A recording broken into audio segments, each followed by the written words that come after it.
ये आपके सामने एक और सवाल है, थोड़ा सा डिफरेंट है, बहुत ज्यादा कुछ अलग नहीं है। देखिए क्या कह रहा है। कह रहा है एक शॉपकीपर ने एक आर्टिकल बेचा 1500 का, ठीक है, लिस्ट प्राइस है 1500 की। सेल्स जो है वो इंट्रास्टेट है, यानी सीजीएसटी और एसजीएसटी चार्ज हो रही होगी। और शॉपकीपर ने जो टैक्स पे किया है वो है 27 रुपीज सेंट्रल गवर्नमेंट को, सीजीएसटी है। Find the amount inclusive of tax under GST at which the shopkeeper purchase the article, जिसपे शॉपकीपर ने होलसेलर से खरीदा होगा, वो प्राइस बताना है इंक्लूसिव ऑफ टैक्स। तो देखिए सबसे पहले तो एक प्रोसेस क्या है, होलसेलर है, शॉपकीपर है, शॉपकीपर के बाद यहाँ पर कोई कंज्यूमर होगा, ठीक है।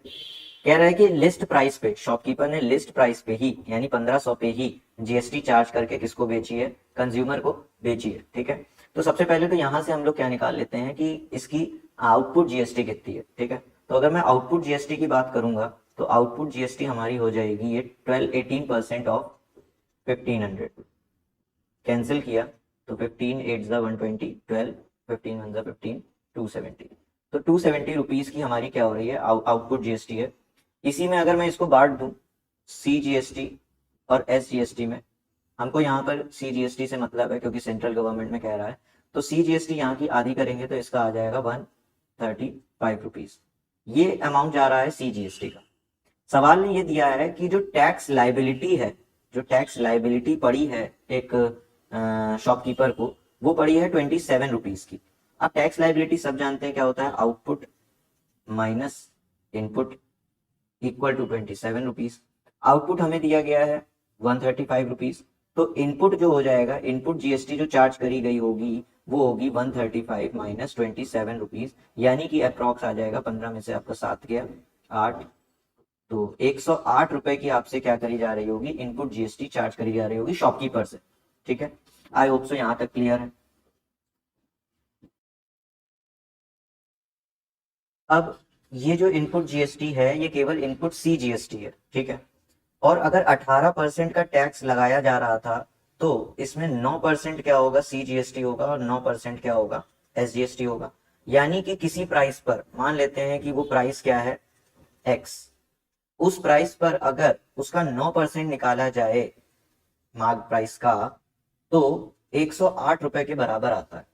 तो जो एक्स जो प्राइस पड़ा होगा शॉपकीपर को वो होगा 108 इंटू 100/9, यानी कि 12। तो 1200 रुपीज ये क्या रही होगी, शॉपकीपर के लिए प्राइसिंग रही होगी। सो एसपी ऑफ जो शॉपकीपर था उसकी जो एसपी रही होगी वो आपकी रही होगी 1200 रुपए। अब हमने ऑलरेडी देख लिया है कि इनपुट सी जीएसटी कितना था, 108 रुपए। और अगर मैं बात करूं तो इसी तरीके से इनपुट एस जीएसटी भी कितना होगा, 108 रुपए। दोनों ही जीएसटी को ऐड कर दिया जाएगा तो टोटल जो जीएसटी निकलेगी इनपुट जीएसटी वो होगी 216 रुपए, ठीक। तो फाइनल जो प्राइस पड़ा होगा शॉपकीपर को जीएसटी इंक्लूड करने के बाद वो पड़ा होगा 1200 प्लस 216, यानी कि 1416 rupees. I hope so I hope so आपको ये क्वेश्चन क्लियर होगा। हमने कई सारे क्वेश्चंस जीएसटी के बेसिस पर कवर करे हैं। अगर आप इसी तरीके से और प्रैक्टिस करना चाहते हैं तो आप हमारे साथ हमारे बैच को ज्वाइन कर सकते हैं, जहां पर आपको प्रॉपर गाइडेंस मिलती है, इवन 1-to-1 ऑनलाइन क्लासेस भी मिलती हैं। 1-to-1 का मतलब है हम आपको कई सारी क्लासेस देते हैं जिसमें हमारा और आपका केवल इंटरेक्शन होगा, जिससे कि आप अपने डाउट्स फ्री होकर हमसे पूछ सकते हैं, ठीक है। दूसरी ऑनलाइन क्लासेस जैसा नहीं है कि आपके डाउट्स हमेशा डाउट्स बने रहेंगे या आप दूसरों के सामने झिझकेंगे। प्लस हमारी जो क्लासेस होती हैं वो लाइव इंटरेक्शन से होती हैं, जिसमें आप बीच में भी हमसे डाउट्स क्लियर कर सकते हो अगर आपको कोई भी क्वेरी पड़ती है। तो ऐसे ही और डिफरेंट टाइप्स के क्वेश्चंस हम वहां लगाते हैं, प्रैक्टिस प्रॉपर कराते हैं ताकि एक एक चीज क्लियर हो जाए। तो अभी आप ज्वाइन कर सकते हैं हमारे अभय बैच को, और उसके लिए आपको नीचे गाइडलाइंस दिए होंगे कि आप कैसे अप्लाई कर सकते हैं बैच के लिए, ठीक है। तो all the best for your preparations and continue watching SBIT Allied Institute to enhance your preparations. Thank you.